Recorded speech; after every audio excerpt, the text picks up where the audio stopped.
mais um Café com Especialista.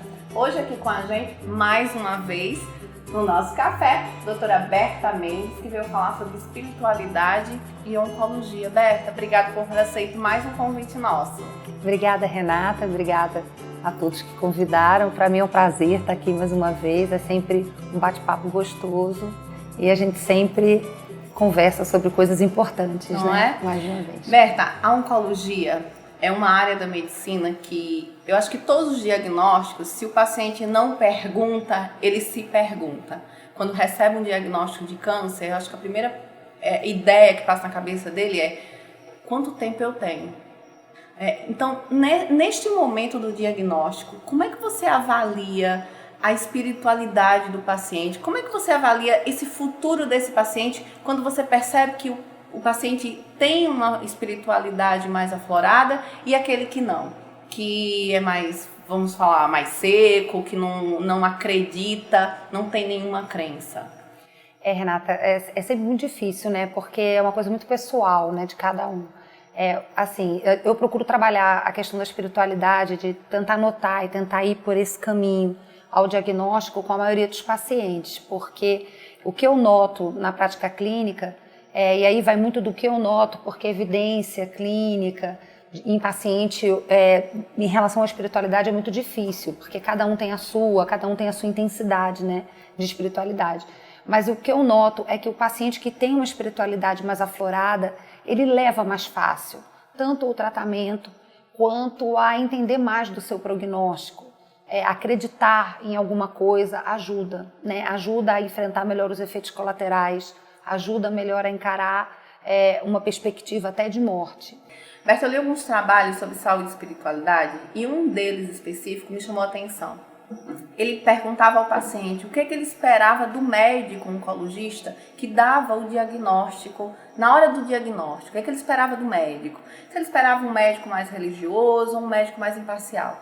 Eu acho que cada um tem um Deus, alguns não acreditam em Deus, mas no momento do diagnóstico, o que você passa para o paciente? Você pergunta se ele tem uma religião, se ele acredita em Deus no momento do diagnóstico? Eu acho que deve ser muito difícil para o médico, principalmente o oncologista, que não acredita em Deus. A gente sabe que tem alguns que não acreditam, mas eu acho que nesse momento, no momento do diagnóstico ou de informar o prognóstico, ter Deus ajuda muito a você passar para o paciente que ele tem que acreditar em alguma coisa, né?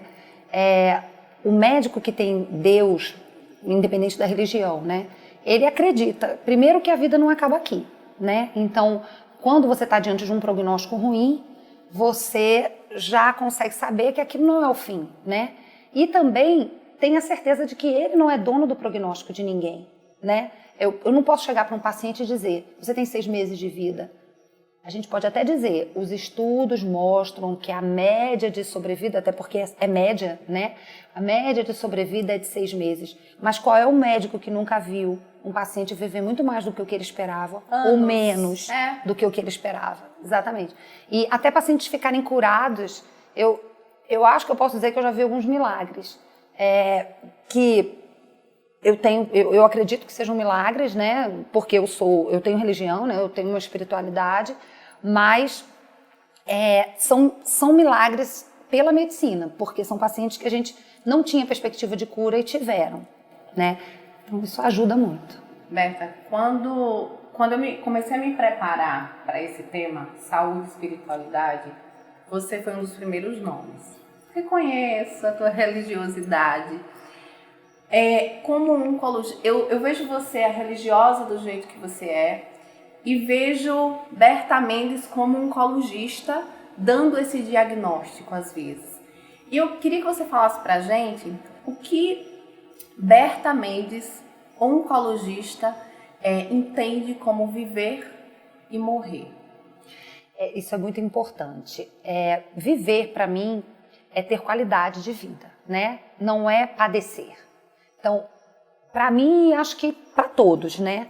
Então, quando eu tenho um paciente terminal que está fazendo um tratamento paliativo, eu tenho muita preocupação em que esse tratamento não cause mais sofrimento do que a doença, né? E que ele tenha um tempo de vida que Deus vai dar, né? Aí vem o Deus, né? Que eu acredito, com qualidade. Então, quando eu vou colocar para o paciente o tempo que ele tem de vida, uma estimativa, ou que pelo menos ele não vai ficar curado, eu não boto tempo. Na verdade, eu digo, você não tem essa doença, ela tem controle. Ela não tem cura, mas tem controle. Como pressão alta, como diabetes, né? Que a gente estava conversando, como diabetes. Né? São doenças que não têm cura, mas as pessoas podem conviver a vida inteira com elas. E o tempo que Deus der, né? Então, eu acho que é muito importante a gente entender que Deus define quanto tempo a gente vai ter. E isso vai ser determinado por Ele e a gente tem que viver bem esse tempo. Até para quem não tem nada. E a gente estava falando que a ciência ainda não nos dá números, né, fiéis de como a espiritualidade pode melhorar num prognóstico como esse. Mas eu assisti algumas palestras de oncologistas falando como a espiritualidade prolonga a vida desse paciente. Mas se a gente colocar na prática como a felicidade, como o nosso bem-estar melhora a nossa imunidade e como a gente sabe como a depressão pode limitar a nossa vida, esse às vezes é aquele limite. Se o paciente, como a gente estava conversando agora, antes do programa começar, que mesmo um paciente que tem um prognóstico muito bom, mas se ele não aceita, né, se ele deprime, se ele entristece, esse prognóstico pode virar. Exatamente. Eu acho que o paciente que tem Deus, no mínimo, eu acho que o médico que não acredita em Deus deve acreditar no efeito placebo de Deus, né?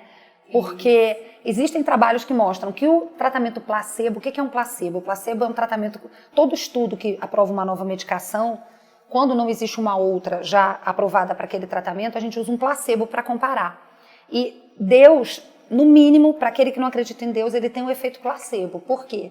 Porque todo paciente que acredita em alguma coisa, ele vai tolerar melhor o tratamento e ele vai viver mais feliz, e aí ele come melhor, e aí ele dorme melhor, e aí o tratamento vai melhor.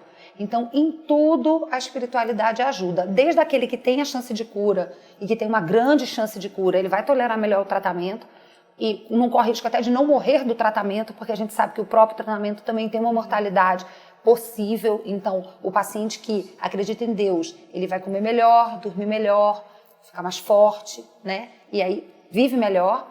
E o paciente numa doença já terminal, Deus vai ajudá-lo a encarar isso e a viver o que ele tem que viver, perdoar, se aproximar de pessoas que ele não estava mais próxima. Mil coisas que a espiritualidade pode ajudar no momento final da vida. E aí a gente fala do paciente, mas tem todo o suporte que é familiar, que a família também tem que ter nesse ritmo de espiritualidade, de religiosidade, porque se a família também não ajuda, isso pode abalar também o tratamento desse paciente. Por melhor que ele aceite a doença, mas uma família desestruturada nesse sentido também pode abalá-lo. A família, ela precisa ter também essa espiritualidade, porque senão a família fica muito ansiosa, ela não trabalha aquele aceitar e aquela até a cura na morte, porque quando a gente morre, tudo passa, né? Então, para quem tem religião, quem tem a espiritualidade desenvolvida sabe disso. Então, quando a família se angustia, ela cria angústia no paciente. Então, é todo esse trabalho, e a gente tem uma equipe de psicólogos, inclusive, que trabalha com o paciente desde o diagnóstico e trabalha a família também. A gente sempre conversa com a equipe de psicologia para trabalhar a família nesse intuito de encarar o prognóstico como um fim daqui, não um fim para sempre. E aí isso ajuda muito, flui muito melhor, tira o estresse dessa coisa da terminalidade, inclusive do atrito médico-família, atrito médico-paciente, que hoje a gente vê tanto.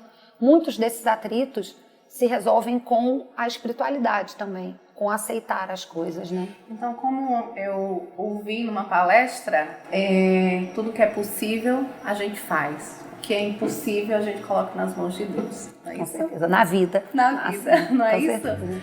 Berta, queria te agradecer, fiquei muito feliz por você ter aceito. Eu sei que é um corre-corre danado.